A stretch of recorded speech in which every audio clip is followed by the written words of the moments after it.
Ya, mantan Kadif Propam Polri Irjen Verdi Sambo diperiksa penyidik Bareskrim Polri selama 7 jam terkait peristiwa penembakan Brigadir Yosua. Tidak lama berselang usai pemeriksaan Verdi Sambo, Kapolri langsung mengumumkan mutasi terhadap 25 personil anggota Polri yang diduga melanggar kode etik dalam pengusutan kasus tewasnya Brigadir Yosua.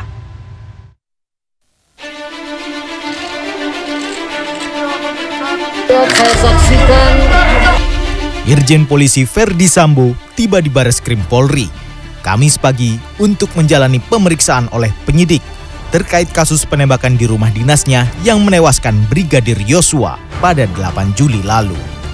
Sebelum pemeriksaan, Verdi Sambo menyatakan bahwa dirinya telah diperiksa sebanyak 4 kali, termasuk oleh penyidik Polres Jakarta Selatan.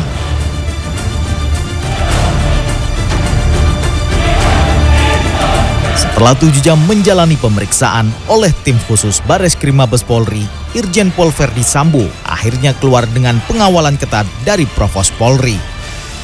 hari ini saya sudah memberikan keterangan apa yang saya ketahui, saya lihat, saya saksikan terkait dengan peristiwa yang terjadi di rumah dinas saya Duren 3.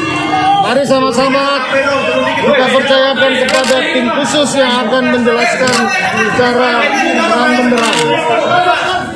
Tak lama berselang usai pemeriksaan Verdi Sambo, Kapolri Jenderal Listio Sigit Prabowo membeberkan daftar 25 personil Polri yang diduga tidak profesional dalam menangani kasus kematian Brigadir Yosua. Kapolri juga melakukan mutasi besar-besaran terhadap 15 orang perwira Polri, termasuk Irjen Verdi Sambo yang dicopot dari jabatannya sebagai Kadif Propam dan dimutasi sebagai perwira tinggi pelayanan markas. Rekan-rekan tahu ada CCTV rusak yang diambil pada saat di Satpam, dan itu juga sudah kita dalami. Kita sudah mendapatkan bagaimana proses pengambilan dan siapa yang mengambil, juga sudah kita lakukan pemeriksaan. Sementara terkait penetapan status tersangka terhadap Baradae oleh penyidik Direktorat Tindak Pidana Umum Bareskrim Mabes Polri, kuasa hukum Baradae justru menyayangkan penetapan itu. Karena saat pengumuman penetapan tersangka dilakukan, pemeriksaan terhadap Baradae justru masih berlangsung. Tim kuasa hukum Baradae menduga adanya kesalahan prosedur dalam penetapan status tersangka terhadap kliennya. Itu pemeriksaan klien kami sebagai saksi baru selesai di tanggal 4, ya, tepatnya jam 1:02.